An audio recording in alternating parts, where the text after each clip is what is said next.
এই তো অবস্থা আমরা একটা জিনিস। এখন কথা আমরা বললাম যে সাকশন স্ট্রোকে ফুয়েল স্প্রে হয় এবং এতদিন তাই করে আসছে, কিন্তু এখানে আমার একটা ইনফরমেশন লেখা আছে যে এক্সজস্ট স্ট্রোকের শেষে বা ইনটেক স্ট্রোকের শুরুতে, এটা আসলে ইনটেক স্ট্রোকের শুরুতে ধরা হয় না, এক্সজস্ট স্ট্রোকের শেষে ধরা হয়। আমি সাপোজ যখন ফুয়েল ইনজেক্টর তেল দেবে না তখন এতটুকুর মধ্যে কি থাকবে?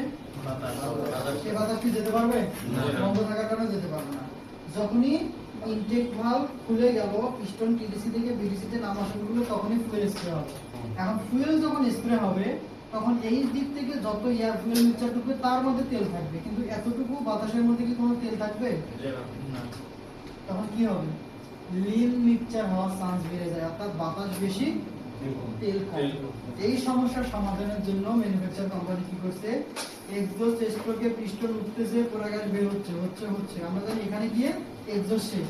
ঠিক এখানে যখন আমার পিস্টন চলে যায়, মানে এক্সজস্ট স্ট্রোক কমপ্লিট করার 30 থেকে 35 ডিগ্রি আগে ফুয়েল স্প্রে করা শুরু করে দেয়।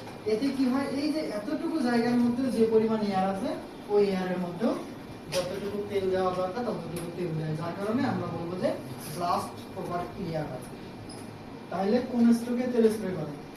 ঠিক এক্সজস্ট কমপ্লিট করার 20 থেকে 25 বা 30 ডিগ্রি আগে, তার মানে এক্সজস্ট স্ট্রোকে। আমরা টুইন অটোমোবাইল স্কুল কিছুদিন আগে একটা কুইজ দিছিলাম যে গ্যাসোলিন ফুয়েল ইনজেকশন সিস্টেমে বা গ্যাসোলিন ইঞ্জিনে কোন স্ট্রোকে ফুয়েল স্প্রে হয়। এর মধ্যে প্রায় আমাদের কমেন্ট আসছে 270টার মতো।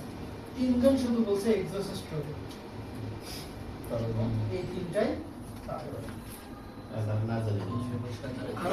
আন্তাজে বলছে আন্তাজে ওরা বলে, কিন্তু আপনারা তো বুঝছেন।